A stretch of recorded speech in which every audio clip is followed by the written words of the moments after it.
We're going to talk about the ColorChecker Passport today. This is probably one of my favorite pieces of gear of all time. I've been talking about the ColorChecker for going on, I think it's about 8 years now. I don't go anywhere without it. I don't shoot anywhere without it. It is just the best investment you can make for color. So that's what we're going to do. My name is Joe Brady, and in addition to X-Rite stuff, you'll see me doing a whole bunch of other stuff, and those of you who got my newsletter saw that there is another broadcast coming up also later this week. So let's get right into it. Exactly what is ColorChecker Passport? Well, you've probably seen these targets, and what it really does is it gives you a set of references so that you can get to perfect color every time. And there's also enhancement targets and a white balance target, and I'm going to go over each target so you understand better what it does and then how to put it to use. What the target really allows you to do is to create camera profiles. And what is that? Well, a custom camera profile uses the target to create a set of references so that the colors are perfect. It might sound strange, but camera manufacturers all have their own ideas as to what color should be. There is no standard for red. Also, color is going to present itself differently depending on the light source, depending on the different conditions. And what ends up happening is if you've got, say, a light, say it's a tungsten light or a fluorescent light, they have spikes and valleys in their color output that will then affect how your image looks. And the ColorChecker Passport can fix that. Now, white balance and profiles work together. They're not separate. You still have to do a white balance, and then a profile will take that white balance as a reference and get you to the right color. So you might have seen this graphic before, but let's just take a look. This is kind of a way I like to describe what's going on. So I live in Warwick, New York, which is where we're broadcasting from right now. It's in the Hudson Valley in lower New York. And I want to get to, we're going to call this fictitious town Redville. I want to get to 100% red. Well, think of Warwick as the starting point. That is your white balance. And what a white balance does is it gives you that perfect starting point. When you use the profile then tells the starting point, well, to get to perfect red, let's say in this case you go up a bit and off to the right, as we'll see right here. So we'll go 10 miles north and 3 miles east, and that puts us in downtown Redville. So the combination of the white balance, in this case being Warwick, and the profile get us to that exact downtown red. Now, if your white balance is wrong, let's say instead of starting in Warwick, you started in Cleveland, and you followed those same directions, you would end up not in Redville. In fact, you'd get wet. You'd end up in the middle of Lake Erie. So again, the white balance is your starting point, and then the profile is the directions, how to get from that starting point to each of those perfect colors. Now, with the targets in the ColorChecker, there are a handful of things that you can do with it. First, the ColorChecker Passport, the standard target. You've seen this before. And what they do is give you a set of references. And if you take a look at the target, you can see, well, even though this one's upside down, you can see it's got red, green, blue, CMYK, and a whole bunch of other colors that exist in nature, skin tones, plant colors, that type of thing. And by having these set of references, which are in a color-independent space, by the way the software works, I'm not going to go down that rabbit hole, but it allows you to have a set of standards that the camera and the profile can then work together to use. Now, the software allows you to create a profile that is specific to your camera. You can even take it as far as the lens. I haven't personally seen enough of a difference to do that, but some people do. And also under lighting conditions. And as we get into the software, we'll talk about what lighting conditions you might want to have profiles for. Now, in addition to the ColorChecker target, which you just saw, which is what you use to create the profile, there are two other targets. One is the white balance target. Some people like to create a custom white balance in the camera at start so that you have a better reference on your view screen. Now, remember, the image you're seeing on the back of your camera is a JPEG. So if you do have a good white balance at that, it will show you the best possible result, kind of what it's going to kind of look like when you make your print. It's also a nice size if you're into video. I use this card a lot if I'm video recording as a reference that I can then white balance off of that. It is something called a spectrally flat target. What that means is pretty much under any lighting conditions, it reflects red, green, and blue the same, so it really doesn't matter. And it also has the advantage that if you're a JPEG shooter, which I hope you're not, by the way, but if you insist on shooting JPEGs, you can use this for that as well. And the third target is the enhancement target. Now, what it allows you to do is to sort of flavor your images, and it also has a bunch of different references. Let's take a look at this one a little bit more closely. So along the top, you've got kind of a rainbow, and this is really a nice visual reference to see if something's askew. It's just, in this case, just for your eyes. On the bottom, you've got what's called a gray wedge. You've got from black to white. And if you take a picture of this and you see in your camera that your blinkies are flashing, it could be kind of a warning that either you are blowing out highlights or clipping shadows. The fun stuff on this target happens in the middle. Now, there are two rows. The top one's designed for portraits. The bottom one is designed for landscapes. It's these two squares that are outlined in yellow are both neutral. They're both copies of the white balance target. And what happens is, as you go along the target, you can see that they're slightly colored. So in this case, these are warming targets. And you might notice as you move from left to right on the top row that it gets very slightly cyan blue. If you white balance off of a cool color, it has the opposite effect. It actually warms up the image. This is handy for skin tones, and we'll see this in action in a bit. These are the cooling colors. You can see they're very slightly magenta, slightly pink. If you white balance off of these, it's going to have the opposite effect again on your image. Your blues and greens will get a little bit more intense, and we'll see this put to use when we get into software.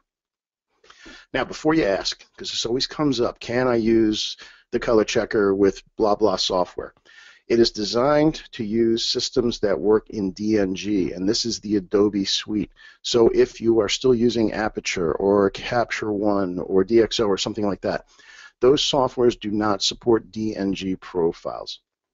Unfortunately, right now it's got to be in the Adobe suite. So it's Lightroom, Photoshop, Elements, anything that uses Adobe Camera Raw. And we're going to start in Lightroom. I like to start in Lightroom because it's a very easy way to work. It's a plug-in system, and when you install the software, it just makes it easy to use. By the way, if you create a custom camera profile in Lightroom, Adobe Camera Raw and Photoshop see it, and vice versa, and we'll go through both possible processes. So, how difficult is it to create a custom camera profile? It's ridiculously easy. When you download the software or load the software in for the Passport, you will get a plugin in Lightroom and a standalone app that you would use for Adobe Camera Raw, which I'll show you in a minute. So after you've got the software installed, all you need to do is simply take a picture of the color checker target. Now here I've got my friend Tristan holding the target, and we can see the color checker down below and the enhancement target up top. Now this is optional. The one that's actually going to create the profile is this one down here. And here's how you create a profile. You ready for this? You go to File, Export with Preset, and Color Checker Passport. And this will show up after you install the plugin for Lightroom. So you click on that and you give it a name. Now in this case, this happens to be in studio lighting, and it's with my Sony A7R. So I would call it Sony A7R Studio.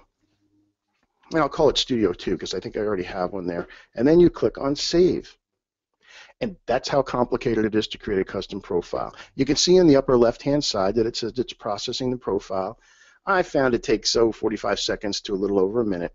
And with Lightroom, it's going to ask you to restart so that Lightroom can see the profile, because Lightroom isn't constantly active. By the way, if you create one in Adobe Camera Raw, it sees it right away. And again, as I mentioned before, if you create one in either place, all the programs see it because they're all sharing the same plugins folder. Now, when this is done, it's going to come up with a little message box that says that Lightroom needs to be restarted in order to see the profile. And this, by the way, takes a little bit longer because this is a big file. This is a 36 megapixel file. Probably a little bit of overkill for a portrait, but it is what it is. Now, a good question. Stephen asks, should you white balance the target before you create the profile? And the answer is there is no reason, there's no need to do that. Why? Because the software knows how to find the target. Once it finds the target, it also knows which of these patches is neutral. So it will actually do a white balance behind the scenes. Keep in mind that a raw file doesn't technically have a white balance. Oh, and if I didn't mention, you got to do this with raw files. You can't do this with JPEGs because all that stuff's embedded already. Okay, so we've got our message here that the profile's been generated successfully and Lightroom needs to be restarted. And click on OK. However, like any good cooking show, I already had one in the oven. So let's go ahead and zoom in on this a bit. I'm going to bring up the target here. And you access the profile through the Develop module in Lightroom. And if you scroll down in the Develop module down to Camera Calibration, you'll see something called the profile. Now, we've been working with the Adobe standard. That's what Adobe gives you. Excuse me. And that's lovely. It's very safe. However, if you were to actually hold a ColorChecker Passport in front of you, you would see that some of the colors actually are substantially weaker than even what you're seeing with your eye. For example, these three blues, this kind of plum and magenta, sometimes this green, sometimes this yellow and this blue. And it's going to vary depending on the light source, the spectrum of the light. What I want you to do is watch this chart as I apply the profile. And I guess, yes, white balance is part of it. So I can come off here and white balance. So now I have a perfectly neutral white balance. Now let's go ahead and apply the profile. And I had already done one here. Here it says A7R Studio. Watch those patches I just pointed out. And watch, did you see all those colors snap into place? This row here in particular, I'm going to turn it off just so you can see that again. So here's the Adobe standard. And the entire image is changing, but in particular, this green, this orange are all changing fairly violently. One more time. So there's a big difference. Now, of course, we don't spend our day photographing targets. So how can we put this to use? Well, again, here's our friend Tristan. Let me just back off to fit her into the window here. And yes, she does have purple hair, and purple is one of those colors that's in the blue family that the Adobe standard does really cost us a lot. So let's go ahead and zoom in again a bit on her. Now watch her hair. Here she is with the Adobe standard. Watch what happens when we apply our studio profile. Did you see that? You see how much deeper that purple gets? Now that's what she looked like, not this washed out thing that we got from the Adobe standard. And this is really important because now I know I've got a perfect starting point from here. Yes, color editing is somewhat subjective and you can make changes how you like. But by creating a profile and having a white balance for the scene, you're at that perfect starting point. Now I had mentioned the warming patches. Maybe you want to have the skin a little bit warmer. In this case, I think she looks great, but I'm going to go ahead and create a virtual copy of this because I want to have two copies. And then I'm going to go back to the target. And I'm going to back off on the zoom. And now I'm going to come up and I'm going to white balance off of here. I'm going to white balance off of the warming targets. And again, this one's neutral, and you can see they get slightly more blue cyan as you go from left to right. So I'm going to get the white balancer out, and I'm going to choose 2 in. So I'm going to click on here and say, this is what I want to white balance off of. And did you see everything behind? Let me zoom out again. Let me click a neutral. So as I come in here, watch what happens to the skin tones. You can see how everything gets warmer. So what I'm going to do is apply this to one of these portraits copies that I just made. So I'm going to select this one, and then I'm going to click Synchronize. And what I want to sync is the white balance, and for some reason Adobe keeps putting this process version thing in there, wish it went away, and the calibration, which is the profile. Then I click Synchronize, and it applies all of those settings to that image. So now if I click on here, let me get rid of this a second. I'm going to click on this one, and I'm going to hit C to compare. And let's get rid of the tabs so we can see a little better. And you can see the difference here. Here's the original. Here is that same one with using that warming patch. And you may decide you like this a little better or somewhere in between. The beauty of this is by having those patches, you're able to get to exactly the same amount of warming every time. That's the real handiness of using that. Let's take an example. Let's take a look at one more example here. Kind of a crazy. Let's get rid of the comparing part. There's our crazy friend Megan. And again, this is a shot we did for green screen. So let's go into the Develop module. We'll scroll down to camera calibration.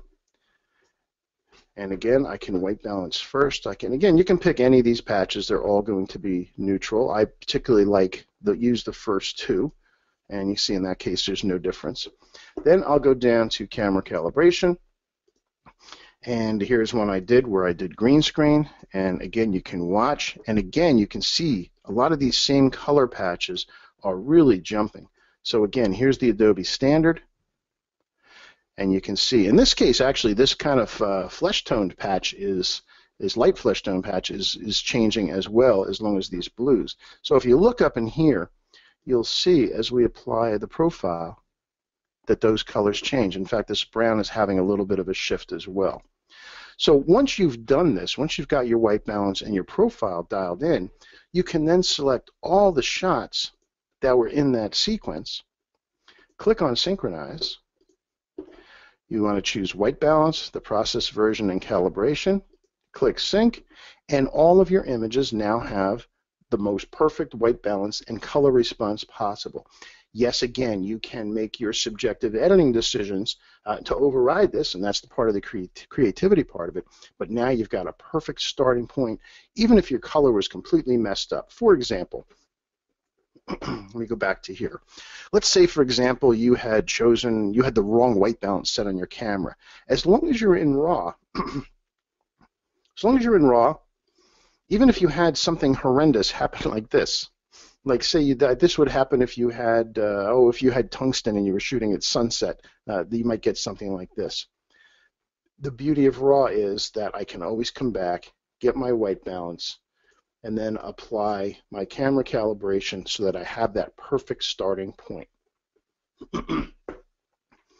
So what we did with Megan in this one, in the green screen, once we had our perfect calibration, then we were able to composite her into our new backgrounds. And again, when you see that first thing flash up, that's a raw file with nothing applied to it. Then the profile gets applied. And we took this one and put her in here. So that's wonderful. So that's how we deal with portraits in Lightroom. Now, the other thing is landscapes. So how do we do that? Landscape, it's also very easy. You actually what I do is I simply hold it out in front of me. Now, if you've got a long lens with you, you're probably going to have to either enlist someone else to hold it for you or put it down somewhere and then back up and take the shot. So again, this is actually out in Snow Canyon in Utah, and I once again would take the shot of the target. Doesn't matter if it's skewed or rotated a little bit. No. Also, how big does the target need to be in the frame? This is a good size. We probably don't want to go too much smaller than this. I think I have an example of this one right here. I wouldn't go smaller than this in the target, but this will still work. But I like to have more. It just makes it easier. So I've got my target here. Once again, just to go through the process, File, Export with Preset, ColorChecker Passport, give it a name. Again, we did that. So right after this happened, a storm was clearing by. Let me get rid of the left panel so we have a little more screen real estate. We'll get Lightroom to finish drawing it. There we go. Now this is the generic Adobe standard again, and it's lacking some color. In this case, even some of the sandstone kind of orange-brown is a little bit diminished. And also, as the storm was moving along, the sky back here had kind of gone that gray-blue. And in this case, it actually went way too neutral. Just the act of applying the profile that we created for this place will bring the colors back. So let's go ahead and apply that. And I actually created one called Snow Canyon. And look at the difference between that and the standard. And again, just by having that, we have great color to start. So just to show you full screen, there's the before, and there's the after. You can see the greens pop more. We've got a little more saturation out of that orange color. And now the sky has got kind of that blue-gray roiling that was going on as this storm was passing. Oh, okay, a couple of questions. So somebody said, how can you use this profile when importing photos directly into Lightroom? You can do that. I didn't mean this to be a Lightroom lesson, but you actually would create a preset using this. So for example, if I had this image, let me come over to here. I would click on create a new preset, and I'll call it landscape. Choose the white balance, the process version, and the calibration here, and click on create. Excuse me. And then as you do your import, you can choose, please apply this preset during the import. That would allow you to do it. Also, someone asked, how am I getting to the white balance tool so quickly? One thing about software is learning the shortcuts really does speed things up. And on a Mac and a PC, it doesn't matter. You literally just type the W key, and it gives you your white balance picker. So that's something, that's a handy thing that you really want to do. Dan asks, can you apply the white balance after the profile has been applied? And the answer to that is yes. Remember, this is a raw file. And a raw file, when you're working in Lightroom, everything stays raw until you export the file. So if I apply the white balance first or the profile, in this case, it's not going to matter, because in the way Lightroom works, it's just a set of instructions. Do this when you export the file. So the order that it does it that really doesn't matter. Someone asked about, do these profiles affect what your printer is going to print? And the answer is absolutely. And now there's 3 parts to the whole profiling world, and 2 of them we're not going to get into today.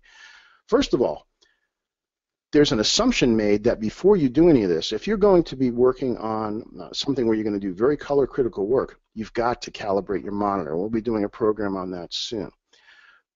The camera profiles ensure great color when you're doing your editing, but if you're going to make your own personal subjective decisions, then you're going to have to make sure your monitor's calibrated. The third part of that, after the monitor calibration and the custom camera profile, is the printer profile, having a good profile for your printer-paper combination. Again, we will do that soon.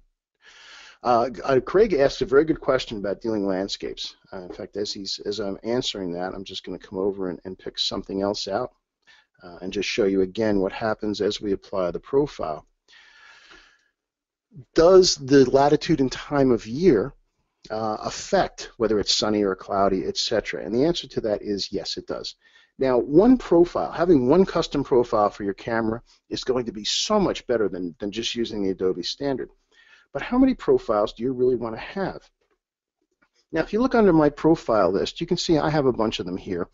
These, by the way, are the camera styles that your camera provides. I would steer clear of these. I hate these, so I don't even use them. But these are profiles for different places.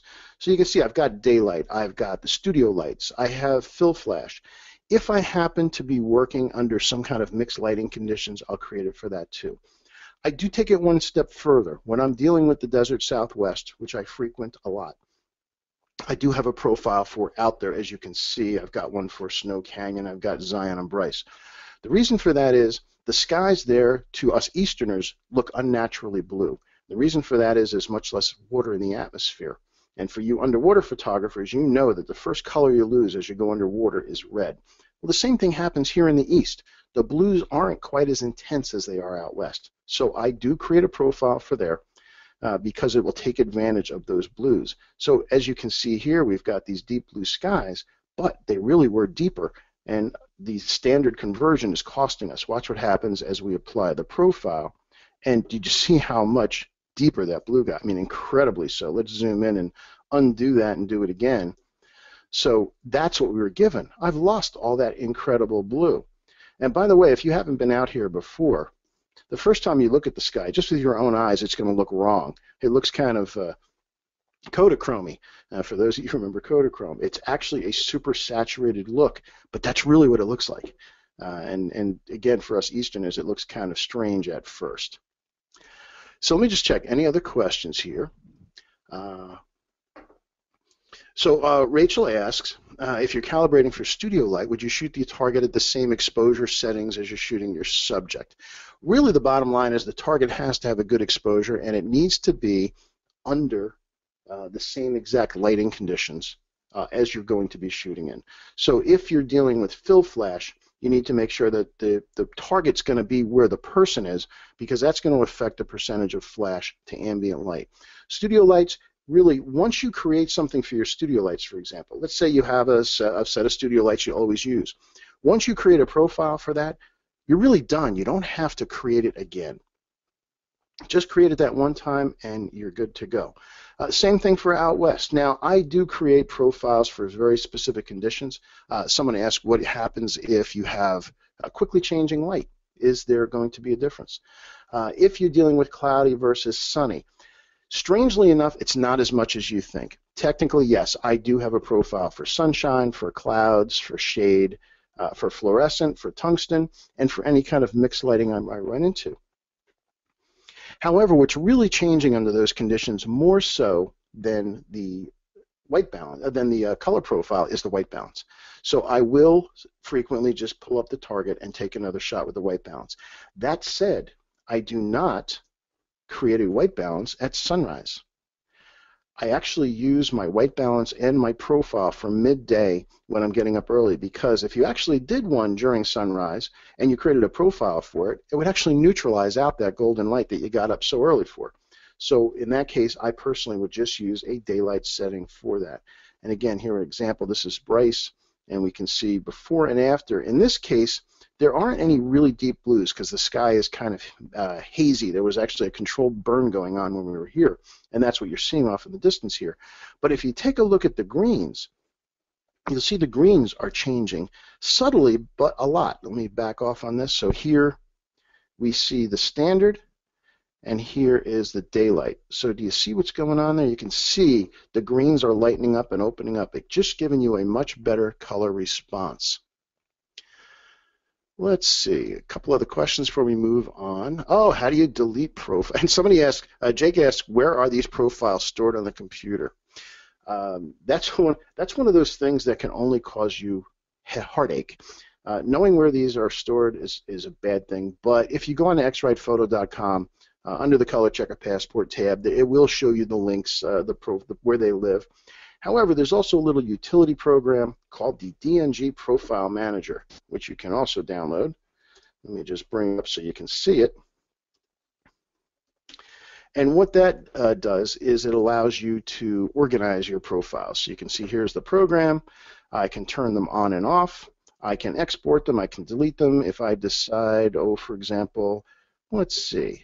I have a shade Zion and a daylight Zion and a Bryce. Well, Bryce and Zion are just a couple hours apart, so I can probably get rid of one of those. So let's get rid of, oh, here we have two Zions. So let's get rid of that. I can just click on that and delete it, and it says, do you want to delete it? That's as easy as that is. So this is a little utility that you can also download. It's a lot better idea than going into the folders and looking for them. And by the way, if you ever go in there and rename them, the software won't see them anymore. So you're better off doing it this way, or just leave them alone. So someone asked, am I just going to do this stuff in Lightroom? No. We're going to go into Photoshop as well. So I hope you're clear on the Lightroom part. Let's jump into Photoshop now. I'm going to hide Lightroom, and let's go into Photoshop and see how we do this. So I'm going to open up some images here. And now you might notice that I have a folder called DNGs, and they don't have to all be DNGs. In fact, let's go ahead and open up a couple of raw files. Now let's open up all of these. So I'm going to click on open, and what's going to happen is, since they're DNGs and raw files, they automatically open up in Adobe Camera Raw. So again, here's our target. And here's our target as a raw. Now, this is the one time that you actually have to save a file as a DNG file. Now, a DNG file is a digital negative. It's what Adobe does actually behind the scenes. You have an option to create your images here. Should you do it? That's up to you. I personally stopped doing it. But if you want to create a profile using the application that you can use in Adobe Camera Raw, you do need to do this. So I'm going to click on my white balance. Again, you don't have to do this. It's just to make it more visually pleasing. How do you create a profile here? Well, I have to first save this as a DNG file. So if you click down on Save Image on the bottom, you'll see that the default is a DNG. And I'm just going to, I'll put it in the same place. So I'm going to click on Save, and that's how it saves a DNG file. So now I need to go into the ColorChecker app, which is already open. It's right here. And by the way, it tells you, make sure that your display has been calibrated. So we'll just hit OK on that, and let's hide other stuff so we have some room here. So it says drag and drop a DNG image here, or you can just go to File, Open. So I'm going to add an image. I'll go to the place we just were. Here's the DNG that we just saved. So I'll click on Open, and what the software is going to do is it's going to go find the target. It will put it up on the screen, and at that point it will be exactly what we just saw in Lightroom. Now, while we're in here, while it's loading this file, you'll also notice there's something here called a dual illuminant DNG. This is a way to create a profile that could serve sort of as a master profile. And what you do is you take pictures of the ColorChecker under two very different lighting conditions. Say, for example, one under tungsten light, one in daylight. You then load both of them in, and the software will create a profile that will interpolate what color shifts are happening based on the white balance. So it's a way to, in essence, kind of have one profile that's a do-all, do-everything. It's an option for you. Me, personally, I like to have a profile for specific lighting conditions, but that's certainly up to you. So it sees the target. It went and zoomed in. In fact, I can zoom out so you can see it was the entire image there. And what it's done is it's shown us these are the places that it's going to sample from. And you want to make sure that when you're holding the target, you didn't cause any shadows to be cast. You can see I got close here, but it didn't actually go over the target. Occasionally, for some unknown reason or odd reason, maybe you were holding it in front of, say, a fence grid, and it confused the software because it couldn't find the target. It will present you with these 4 green dots, and then you can then get them and you can move them around. So if I come here, I could say, well, no, it's in the wrong place. I need to move that over here. Generally doesn't happen, but occasionally. I found when I put it on a grid table, sometimes it had trouble finding it. So it sees the target, everything's happy. Click on Create Profile. We get the same exact message. In this case, it's just it picked up the name of the camera from the metadata. And yeah, there you go. On a Mac, there's where the profiles get stored. It's actually, well, that's all I'm going to tell you. If you really want to know, you can go into X-Rite Photo and see. Click on Save, and just like we saw in Lightroom, it says Saving Profile. And when it's done, it's going to come back with a message and say some software applications might need to be restarted. As there you go. Application using the profile may need to be restarted before you can use it. What they're talking about is Lightroom. Adobe Camera Raw does not need that.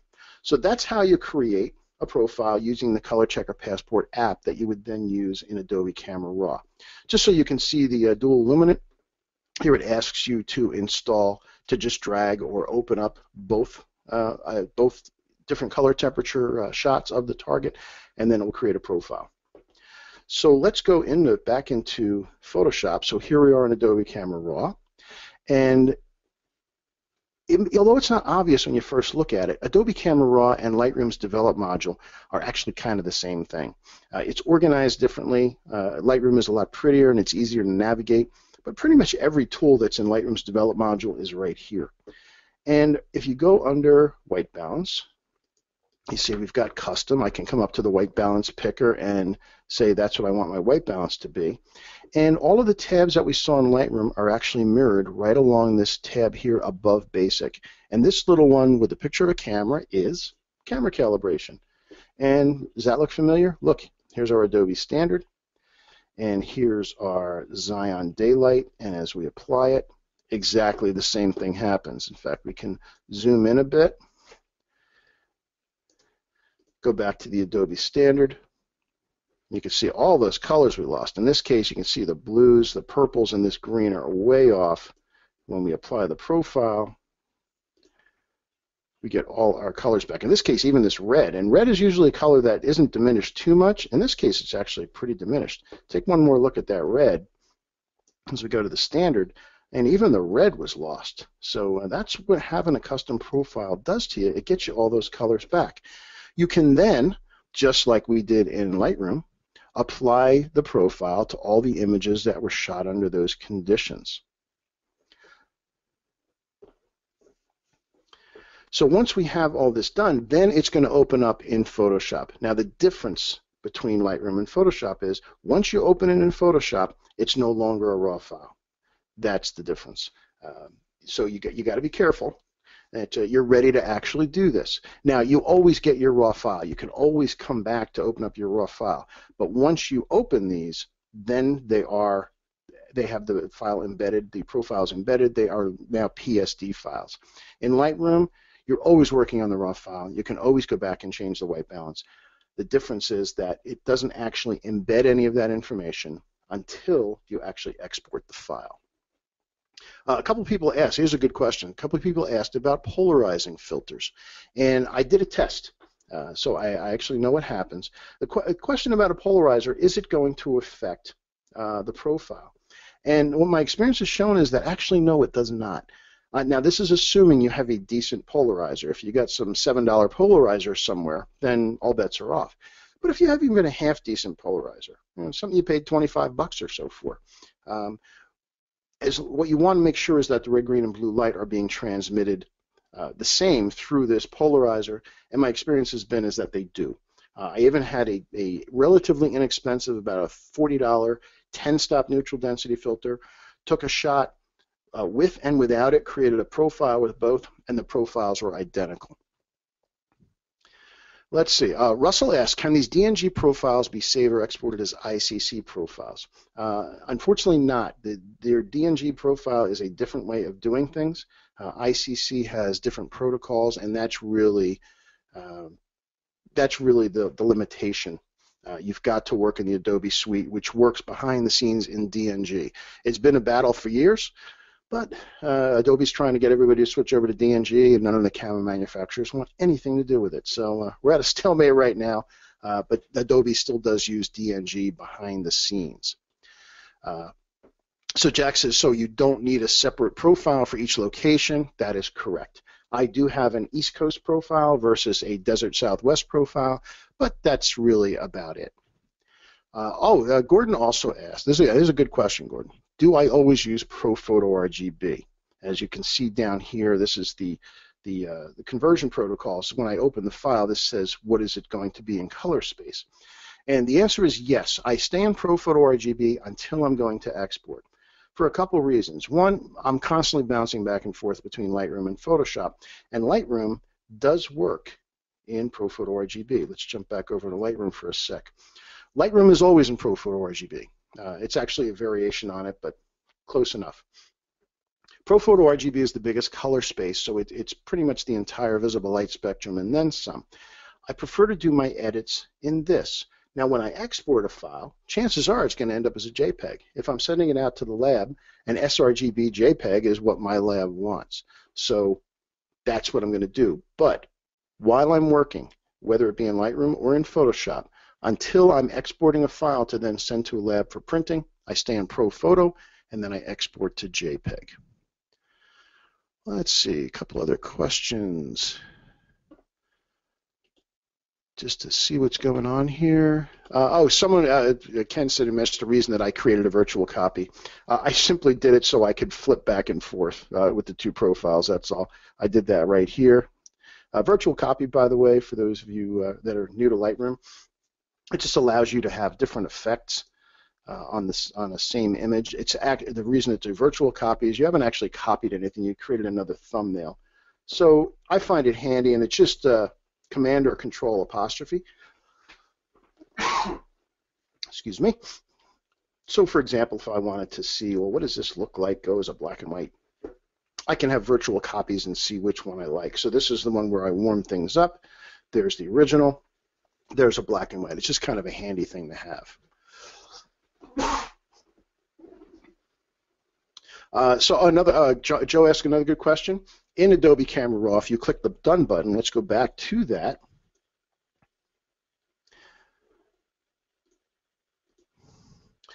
Let's go back. Let me open up another raw file again.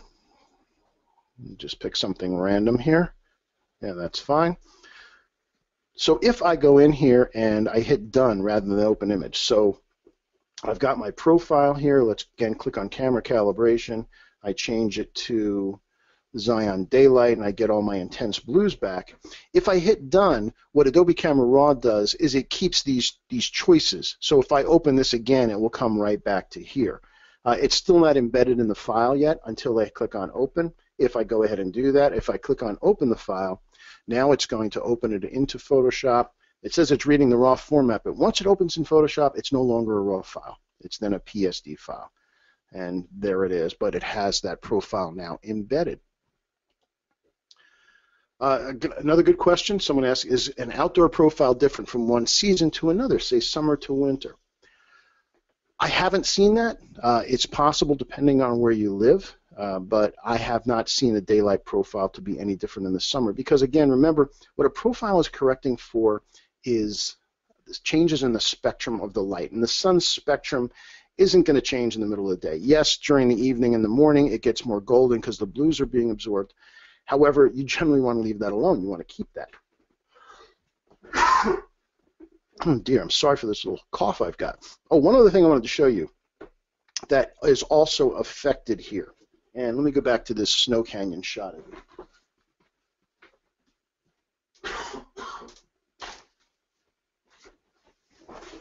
If you've ever been out in the desert Southwest, one of the things that can really throw you off, and this will take you hours of correcting. If you're in Monument Valley or a place like this, you've got this reddish-orange sandstone that is reflecting up over everything. Now, if you had a person in this scene that you were doing some environmental portrait, that's going to reflect onto their skin, and it is a bear to try to correct that. Having a custom profile for a scene like this completely eliminates that. Monument Valley is a bear of a place to shoot without a profile. And anywhere else where you have a huge predominance of a certain color, it can even happen out in a field or under some trees where you've got a lot of green grass and leaves, and green is reflecting everywhere. By creating a profile, it will back that off. So again, if you've got somebody that you're photographing in the shade, that green is reflecting onto the skin. Hold the target in front of them, take a shot of it, create a profile for that scene, and it will eliminate that green cast that is all over everybody. Okay, a couple more questions. Jim Metz asks, once the PSD file is opened in Photoshop, can a different profile be used? And the answer is no, not on that file. What you would have to do is go back into Adobe Camera Raw, get your raw file again, and apply a different profile. Once you open it up in Photoshop, then you're done. Now, so another question, again, let me make this clear. And Larry asks, if you work in Adobe Raw, should you have a raw file to work on and a duplicate to keep in another folder? And the answer to that is no, there is no reason to do that. Why? Because a raw file actually cannot be edited. Every time you do something to a raw file, the thing is it's going to be converted to something else. A raw file is inviolate. So for example, this raw file, and you can see I've got copy 1, copy 3 of this same scene that I've applied the profile to. If I export this file, even as a raw, it's still not applying the profile into the raw. It just has a listing that says, well, when you display the raw, please use this profile, but you can always go back. You can always make changes. When you export a file or open it in Photoshop, it's making a copy. It's creating something else. You always have your raw file available to you, and there's nothing you can actually do to the file. And just a couple more questions, because we're just about out of time. Al asks, if I work in ProPhoto RGB, when I print in sRGB, do I compensate for the loss of color and density?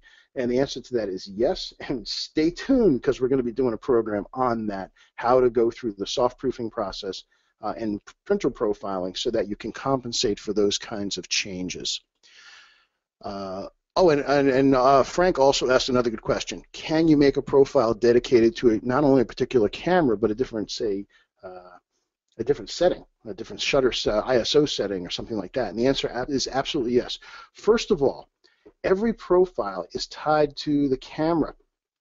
So you can see here I've got all my Sony A7R profiles. However, if I go over to a shot that was done with a different camera, which I believe this one was. Let's see. Let me bring it up. Actually, no. Let's see. I know I got one here somewhere that I shot with a different camera. And I think this might be it. Let's see. Nope. I know they're in here somewhere. The profiles are specific to the camera. It actually reads the metadata inside the camera and will not allow you to. Oh, here we go. So here's one that was, again, shot in the same location. but a different camera. So now you can see when I choose the profiles, only the profiles for that camera show up. So here we have, this is shot with the Sony a6000. So only profiles that are created with the camera can be applied to shots shot with that camera. So if I have a profile for the a6000, I can't apply it to shots taken with the a7 or any other camera. So it's got to be specific to the camera. So yes, you do need to have profiles for your cameras. All right, so let's summarize. White balance again and profiles work together to give you the best color possible. A white balance sets the neutral. A profile gives the neutral directions on how to get to all the other colors. And that will eliminate any problems if you've got mixed lighting. Oh, by the way, if any of you are wedding photographers and you have multiple shooters, if you create a profile for the lighting conditions there, and if, say, you're shooting a Sony and someone else shooting a Canon and someone else is shooting a Nikon, if you create a profile for each of the cameras under those conditions, guess what? They'll all match. They will all have the same reference to work on, so they all go to the same red, green, and blue. It really is a beautiful thing. There's no worrying about that, oh, somebody's camera's color was way off. By having this, that eliminates that problem. And also, as I mentioned, if you've got a situation with severe color reflections, like the desert Southwest in the sand, or if you've got a lot of green reflecting up, it will correct for that as well. So guys, thank you for all the great questions. I tried to get to as many as possible. If you want some more information and you want to keep track of other new webinars that are coming up, visit xritephoto.com. There's all kinds of cool stuff there. You can also download the latest drivers. So if you have a Passport or if you've got a Color Monkey display or something like that, make sure you're using the latest driver for your operating system. If you want to keep track on what I'm up to, visit my website. There it is, joebradyphotography.com, and you can see what I'm up to. So until next time, that's it for today. Thanks for watching. Thanks for spending time with us. Get out there, enjoy the beautiful weather, and keep shooting. Bye-bye.